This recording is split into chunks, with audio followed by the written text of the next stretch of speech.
myself. All right. Hello, everyone. We are here tonight. I'm Sammy. I am one of the marketing people for WeConcile. I help with the social media pages. So sometimes when you are chatting in the messages on WeConcile page, you are chatting with me. So you get to see a little bit of what we are doing with WeConcile right now. That's what we're going to be talking about, exactly what it is, how it can help serve you.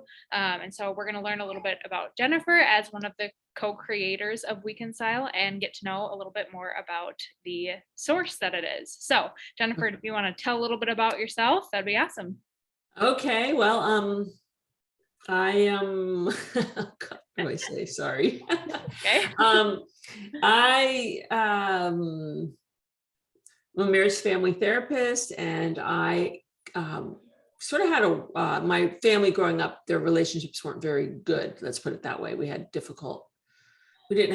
dysfunctional family. So I, grew up, went out into the world and had dysfunctional relationships. And so eventually became a therapist, did a lot of therapy, and at some point decided that I needed to help get people more information about being a couple, because we don't get educated on it really growing up. We learn by our families.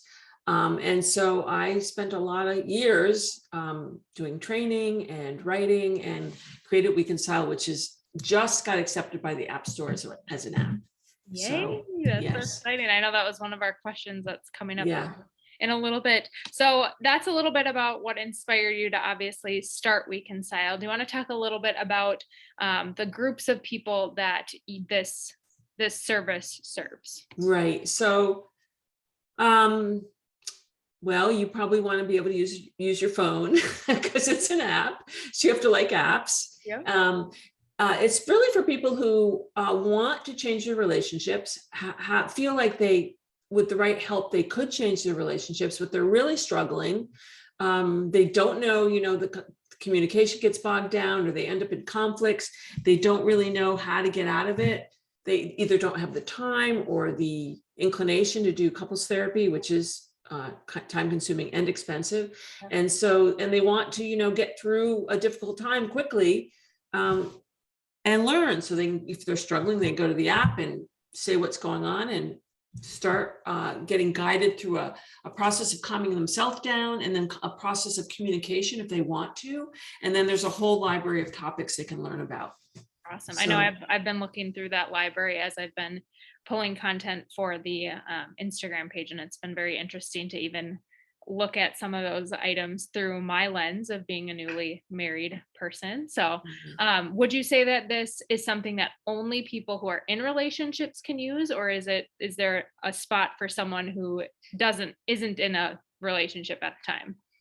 You can use it without being in a relationship. A lot of the exercises are set up to, what happened in your relationship, but it could be a relationship with another person, a friend, a boss that you could put in your head as you did stuff. But you'll just learn a lot about how to have a relationship. So the old version was geared more, before it became an app, when it was desktop, that was more for just couples. And now we've expanded it to make it easier for singles to use. Yeah. And I think that's huge because, at least even in friend relationships, family relationships, communication is such a huge part of that. And when that's not happening is where a lot of issues arise. At least, I feel like that's a lot of people's issues with their relationships, is in that communication piece. So right. Yeah.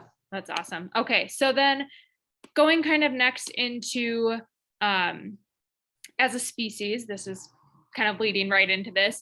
Why do we have so many relational problems, do you think? Well, all you have to do is look at the world, and it's clear we have relational problems. Yes. We just haven't evolved. Well, there's many reasons. So basically we have wounds. I always talk about wounds. We have things that happen to us that hurt. And so we get defensive. And we don't know how to bridge, sometimes depending on the person, we might not know how to understand another person's perspective. Like, why is that person so upset? Like, how do I have empathy for that person? Why don't I have empathy for that person? Or we have our own wound that makes us, lash out or start crying or do something because we feel misunderstood but a lot of it goes back to wounding. I think as a species, we're still evolving in terms of opening our hearts more and being more knowing how to connect more truly instead of, just getting caught in these, why isn't this working? And so it's sort of hard I would say we're evolving and learning and growing. Yeah. And I mean, I think a huge part of it is kind of what you said about, gosh, I just lost my train of thought, but what you were saying about, us having, those wounds that we carry on, those are things that we don't even sometimes realize, I think, that we have, until they are coming up in a conflict somewhere else. So. Right, exactly. So then what do we do to start understanding those wounds? What are some things that people can do to, help with that? Right. So WeConcile does a lot of work around wounds, just but it's always looking at what just hurt me? Like, what is the deep layer of hurt? Like, for me, it might be nobody ever listens to me. Like, that's a big one for me personally. Like, I might say, I remember when my husband and I built a house together and the contractor said, well, let's do it this way. I'm like, no, that's wrong. So that nobody listened to me. Here we go. Yes. My husband didn't listen to me. The contractor didn't listen to me. So we did it their way. And now I'm still like, there isn't enough space between the counter and the dishwasher. I said it, like so that I have a nobody listens to me wound. Yep. And it can really make me frustrated and distressed. And but everybody has different wounds, and a lot of them all have to do with attachment, which is underlying needs, needing the person you love to be accessible, responsive, that kind of thing. And so if those aren't being, met, it's an area where we feel wounded. Yeah, for sure. And I think, sometimes, like I said, like you don't even know you have those wounds until they're coming up in some sort of anger. Right. And I think there was actually a post that was on the WeConcile page with a quote about anger. I think it was a couple days ago. And it was about anger being a form of like, I'm right mindedness. And right. I thought that was so powerful because that is really where a lot of that anger comes from. And if you take a minute to just look at other perspectives, that anger quickly can change into a different type of emotion away from anger. And I think that's so important. And so for me, it was kind of like a mind-blowing idea that I was like, I've never thought of this before that way. So that was really an interesting takeaway that I had from looking at that post. Yeah. So, Mm-hmm. Awesome. So then how do you go from that and then understand kind of the relational repair side of things after something has happened? So once you're out of the emotional brain, because when you're in a fight, you're both in your emotional brain and you're not in your thinking brain. And when you're in your emotional brain, you're not going to get a lot accomplished because you're reacting. Right. You're in fight, flight, freeze, when you're in a defensive survival mechanism. Right. So you've got to wait till you calm down, and then you have to sit down and you sort of have to dissect what happened. Okay, so why did you get so upset? What was that about? Or, and start looking at yourself and your partner and understanding each other better. Like, why was that such a trigger for that person? Why did I get so triggered? So it's like being a detective in your own self. You're going to have to be a self and relationship detective. I know. I like that visual that puts in my brain. Yeah. And you have to have someone patient. You have to be patient and have someone patient enough who's willing to say, yeah, we'll look at this together. I'm willing to experience my feelings. I'm willing to look at my feelings. And if you can't do that, or the person you're with can't do that, it's going to really slow the process down. Right. Yeah. And I think even too, different stages of life and different things that you go through together can sometimes uprise these different emotions that you might not have seen coming before because you'd never been in a situation where that emotion was at play. And I think about that a lot with, having a new baby. Like, there's a lot of things that you go through that you have not gone through before as a couple. And you have to really, have that open line of communication for those different things that then, come up that you weren't Right, expecting or hadn't right. experienced. So Because we don't read minds. right. I As mean, much as we really, wish we could. we always think, well, they should have understood that. Well, actually, you have to actually tell them because nobody understands what you're going through. Right, totally. Yeah. Awesome. And so then I think we got through all of the questions for you. I think it'd be kind of fun to ask the questions that we're going to ask the followers to ourselves to kind of have our own reflection. Right. Yeah. So the first question that I'm going to ask, we can both answer, and then other people can answer, is what do you struggle with in your relationship? Do you want me to go first? I either way, I can go first if you want to. So, this is an interesting question because if you look through my history, I started out much more dysfunctional relationships. Now I'm in a very good relationship. So if I look at my old relationships, I picked people that had real serious issues, and I did for picking them. And so I struggled with them not being trustworthy, lying, that kind, more of that, using drugs instead of showing up, that kind of thing. So when I was much younger. Now I'm in my second marriage. My first marriage was difficult. But I learned a lot in that marriage, but I'm in my second marriage and it's a very functional, good marriage. And the biggest struggle, I would say, is when we get reactive, which doesn't happen very often, but once in a while, something will trigger one of us and one of us will get snappy. And usually I can slow it down and go, okay, why am I upset? Or why is he upset? Once in a while, it's just, okay, let's just let this go and walk away because I don't quite understand it. And I'm going to just let it go. It happened. It's no big deal. And it's getting to the point where you can do that. So not everything has to be, you have to dissect enough to understand what's going on, but not every single thing has to be resolved. Sometimes you just say, okay, this one we can't get into for some reason right now. Maybe we will eventually. Yep. I think mine, if I'm thinking about even just recently, like I said, kind of going through all the changes of new parenthood and all the things, is Right.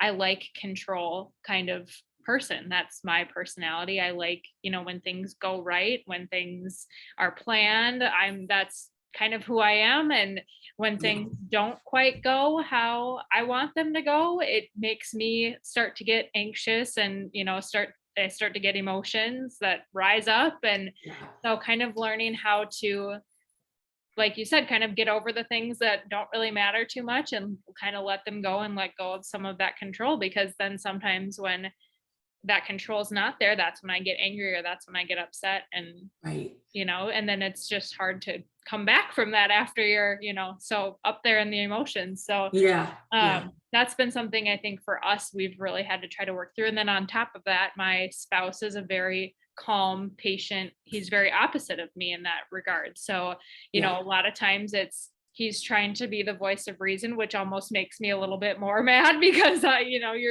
you're trying to take on then that emotion a little bit more from the person who's taking it on. That's actually really common. Yeah. And so that's something that we've always had those personalities where he's always been calm and relaxed and patient and all those things. And so that part of it hasn't changed, but obviously now that those items that those things are about is different now that we have.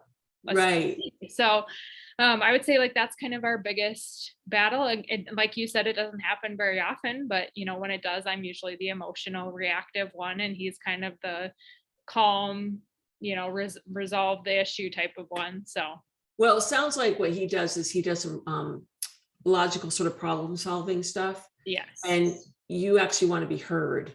Right. Like, don't fix the problem. Listen to me, please. I'm having feelings. Right. I'm definitely the more emotional one than he is. Yeah. And when someone's emotional, they don't always want someone to fix it. Sometimes they just want to be heard. Yeah. So he's better at like, well, let's get this all fixed so you're not so emotional, instead of, well, I'm sorry, more comforting the emotion is probably what you're looking for. And even just, sometimes I feel like having some of that empathy for the emotion, from the other person, because they're not in a place to understand what you're feeling at that point. So, and you want them to. Right. Yep. Yeah. Absolutely. I want you to understand why I'm so upset. Right. Don't make it go away. Understand it. Yep. Yeah. Yeah, and like you said, I feel like that's kind of a common thing, but it's not something that's talked about, Yeah, well, people don't talk about relationships that much. It's That's a very true. private and sticky area. Yes, so Yeah. definitely, if you're listening to our recording, feel free to send in what your biggest struggle in your own relationship is. And then the second question is, what feeling predominates when you are in conflict with your partner? I feel like this kind of matches perfectly with what Similar. we just Yeah. talked about. Yeah. Yeah. So for me, what feeling predominates? I get frustrated. I used to cry a lot. Like I just felt abandoned and sad when I was much younger. Right. But now it isn't that. I just feel like frustrated. Like, why doesn't this person why aren't they trying to understand what I'm going through? Yeah. Why are they pushing away or whatever he's doing in the moment? My husband's default, I call it a default position, would be probably irritation, like I'm doing something that's, irritating to him. And I don't like that.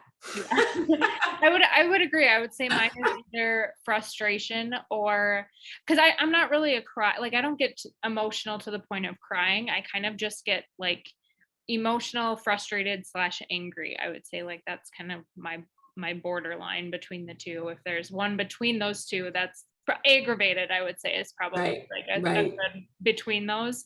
So I don't know. Yeah, I guess I get aggravated, and then sometimes I get just to that point where you just kind of shut down, where you're just like, okay, I've said what I need to say and I just need a minute to regain my thought process and then figure out if it's something that we should talk more about, or like you said, if it's something that we can just we're done with this and we're moving on to whatever's next. And I think that's something that I've gotten better at, is kind of just like, okay, this situation frustrated me and made me aggravated, but this is not going to matter in 10 minutes, type of thing. Right. Yeah. There's always that quote that's like, if it's not going to matter in, a year from now, like don't spend, whatever the quote is, where it talks about if it's not going to matter in this amount of time, then it's not worth your time to, well, except when you go into the stuff and figure it out, you're developing a skill set. That's true. Which is often needed. Yes. And you can't, the people that just push it under the rug, mess under the rug gets really big. Yeah. I think of more of like the things of like, when we're running late for something and you're aggravated, or, you forget something at home that you wanted to bring with you, and then you're aggravated.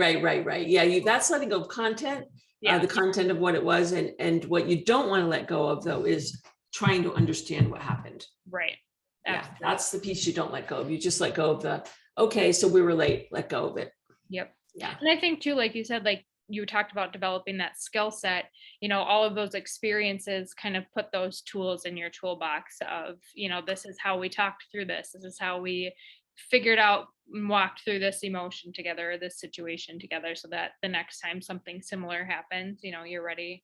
We're ready to pull from those tools and those because you've developed new tools in the process. The more it's like musicians don't just walk out and play like a major piece. They study, they learn the keys and the this and the that, and eventually they put it all together and they do better and better and better and more complex things. And it's similar in a relationship, where you start learning these pieces, and then you get into, as you evolve, the situations get easier and easier and easier. Yeah. Awesome. So obviously we will keep you guys all posted on when the app launches, hopefully sometime soon. You'll be it is out, but we're not advertising yet, because we have a few little things we're tweaking right now, but it is actually in the App Store right now. That's awesome. So yeah. Anyway. So exciting. So yes, so be on the lookout for that announcement. I'm sure it'll be blow it up big on the Instagram page, I know for sure. So be on the lookout for that. And as always, if you guys have questions about things that we do, or what services we provide, our link is in the bio to our website that is still up and running right now. So that is still a place that you can go and check out. And then obviously, like I said, look for that app to come in the near future. So, and the website has the blog on it with all kinds of relationship articles. That's right. Yep. And how often, Jennifer, do you usually post blog? Usually once a month. Okay. There's a ton of articles on it that I've done over the last 10 years. So it has a lot on it. And it will also be, it will always have information reminding you that the app is, go get the app if you want to learn more. Awesome. Yeah. So yeah, that's about all we got for you guys tonight. But thank you for listening in and for following along on our Weconcile journey so far.